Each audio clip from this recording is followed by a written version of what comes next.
Kevin Ashworth. I'm a cognitive behavioral therapist. I put videos up here that focus on cognitive behavioral therapy, the treatment of anxiety, parenting kids with anxiety. I'm the clinical director of Northwest Anxiety Institute. We're a clinic in Portland, Oregon. We have an intensive outpatient program for kids. We do individual and group therapy, kind of the whole well-rounded treatment of anxiety. So today I want to follow up on a video I did last week, which was what is cognitive behavioral therapy. I provided a small diagram. If you haven't seen that, check it out. It's a very short video. But I want to do another diagram today because I got some requests to do a follow-up on how does anxiety maintain? Why do we keep feeling anxious despite doing lots of things to try and cope with that anxiety? So this is what this description is today. Anxiety creates a feeling of yuck. Distress, we don't like it. Everybody's got a name for it. It's different for most people. Most of us feel, we have this expectation or we do something to kind of reduce that yuck. We're hedonists, so we get rid of discomfort at all costs when we seek things that feel good. The best way to manage anxiety that most people do is they avoid. They avoid, they engage in some kind of compulsion.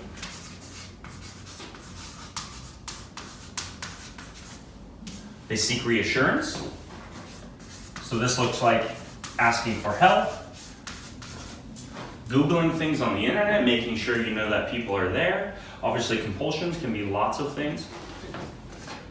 People use drugs or drink, alcohol. Again, and this is to reduce the feeling of distress. This is anticipatory feelings before you get somewhere when you're behaving somewhere. Now, I don't want to paint a picture that the way that we manage our anxiety necessarily is what we consider to be bad things. And this is kind of mind-blowing for most people. You can exercise. You can knit. You can read.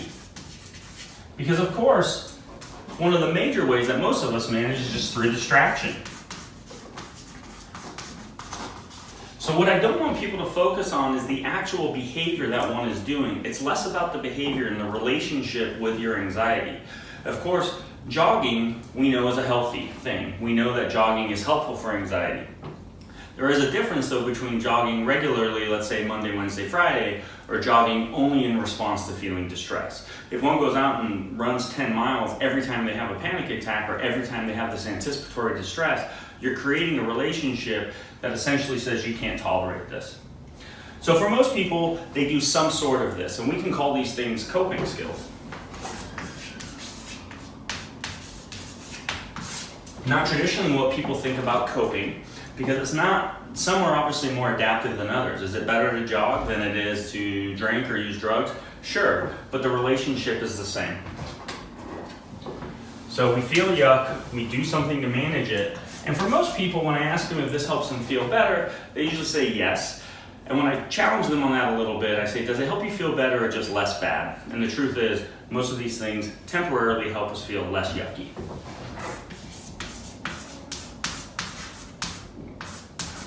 Less yuck, however, is better than yuck, and so the brain really likes that. And the brain says, hey, whatever you just did, do it again because it reduced my level of distress. And this is until you're triggered again.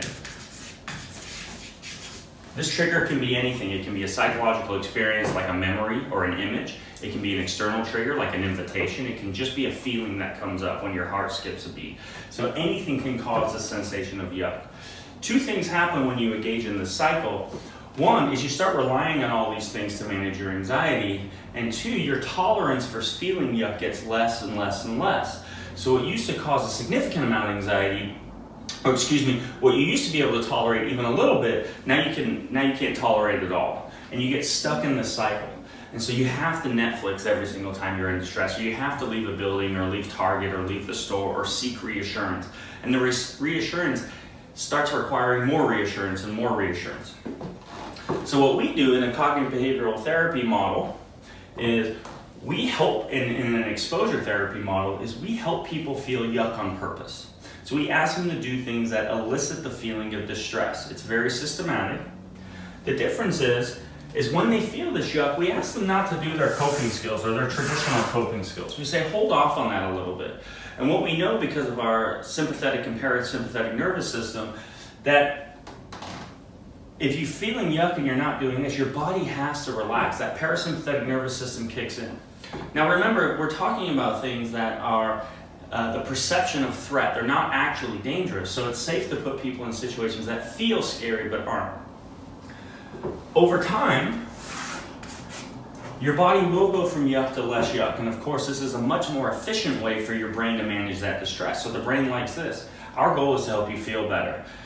We're just helping you do that without having to employ all these other mechanisms. So yuck to less yuck, and this happens with time. And this time is what exposure therapy is.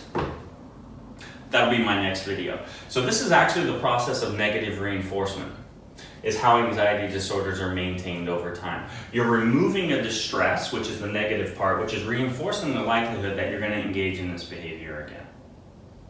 If this video was helpful, please like it, share it, comment. Check us out on Facebook, Northwest Anxiety Institute. If you have any questions or you would like me to present a video on anything, you can email me, Kevin at NWAnxiety.